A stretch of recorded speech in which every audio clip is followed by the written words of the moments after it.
আজকে তত্ত্বাবধায়ক সরকারের যে রিভিউ আবেদন ছিল তার জাজমেন্ট প্রকাশিত হয়েছে। এটি ৭৪ পৃষ্ঠার জাজমেন্ট।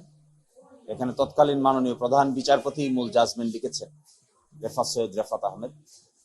এই জাজমেন্টের মাধ্যমে তত্ত্বাবধায়ক সরকার ব্যবস্থা ত্রয়োদশ সংশোধনীতে যে ফরম্যাটে ছিল এই ফরম্যাটে এটা পুনরুজ্জীবিত হলো।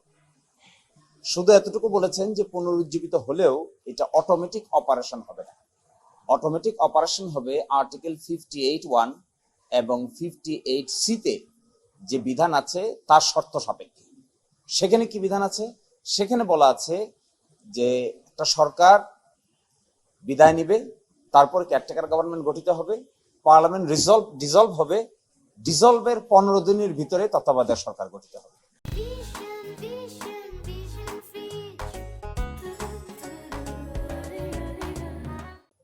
ফলে বর্তমান সিচুয়েশনে আদালত বলছেন বর্তমান সিচুয়েশনে এই সিচুয়েশন নাই। যেহেতু বর্তমানে এই সিচুয়েশন নাই, সেজন্য এটা অটোমেটিক রেস্টোর হলেও এখন সেটা কার্যকর হবে না। সেটা কার্যকর হবে ত্রয়োদশ জাতীয়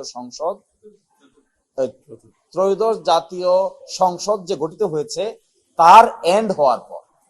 অর্থাৎ বর্তমানে যে সংসদ শুরু হয়েছে এই সংসদ যখন 5 বছর পরে শেষ হয়ে যাওয়ার পরেই আবার আর্টিকেল 58 এবং 58(c) কার্যকর হবে। এই পার্লামেন্ট যখন ডিসলভ হবে তখনই প্রশ্ন আসবে তত্ত্বাবধায়ক সরকার 15 দিনের ভিতরে গঠন করতে হবে। এই জন্য এই অবজারভেশন দিয়েছেন। আরেকটা প্রশ্ন হলো, এখন কি তাহলে পার্লামেন্ট পরিবর্তন করতে পারেন কিনা, যে প্রশ্ন করেছেন সিনিয়র সাংবাদিক। হ্যাঁ, আদালত রেস্টোর করেছেন ত্রয়োদশ সংশোধনী যেভাবে ছিল সেভাবেই রেস্টোর করেছেন। অর্থাৎ লাস্ট রিটায়ার্ড প্রধান বিচারপতি হবেন তত্ত্বাবধায়ক সরকারের প্রধান, এই বিধানটাকে রেস্টোর করেছেন। এখন বর্তমান সংসদ যদি মনে করেন জুলাই চার্টারের আলোকেই হোক অথবা অন্য কোনো আলোচনাই হোক, এই বিধানের মধ্যে কোনো পরিবর্ধন পরিমার্জন সংশোধন করতেন, তাহলে এটা সম্পূর্ণ আদালতে পার্লামেন্টের এখতিয়ারের উপরেই সেটা থাকবে। কারণ 2/3 মেজরিটি ভিত্তিতে সংবিধান যদি সংশোধন করতে চান, আদালত এটাকে পুনরুজ্জীবন করেছেন এ কথা ঠিক। কি হিসেবে পুনরুজ্জীবন করেছেন?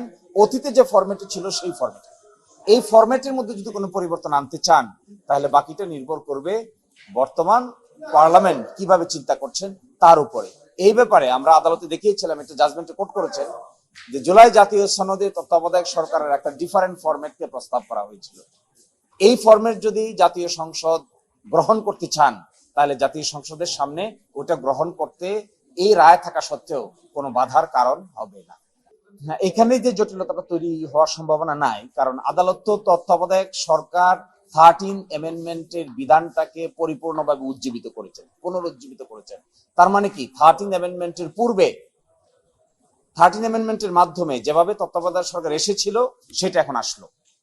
এখন আসাটার মধ্যে যে ফরম্যাটের কথা বলা হয়েছে এই ফরম্যাটটা হলো লাস্ট রিটায়ার্ড চিফ জাস্টিস হবেন তার প্রধান। এখন যদি আমাদের বর্তমান সংসদ সিদ্ধান্ত নেয় যে লাস্ট রিটায়ার্ড চিফ জাস্টিস প্রধান হবেন না, অন্য কোনো ব্যক্তিকে কনসেনসাসের ভিত্তিতে তারা প্রধান বানাতে চান, তাহলে ত্রয়োদশ সংশোধনীর মধ্যে আরেকটা সংশোধনী আনয়ন করতে হবে। ওই সংশোধনী যদি তারা আনয়ন করেন তবেই আদালতের এই আদেশটা কার্যকর থাকা সত্ত্বেও ভিন্ন কিছু হবে। যদি না আনেন তাহলে আদালত যেভাবে রায় দিয়েছে এই ফরম্যাটকেই ফলো করতে হবে।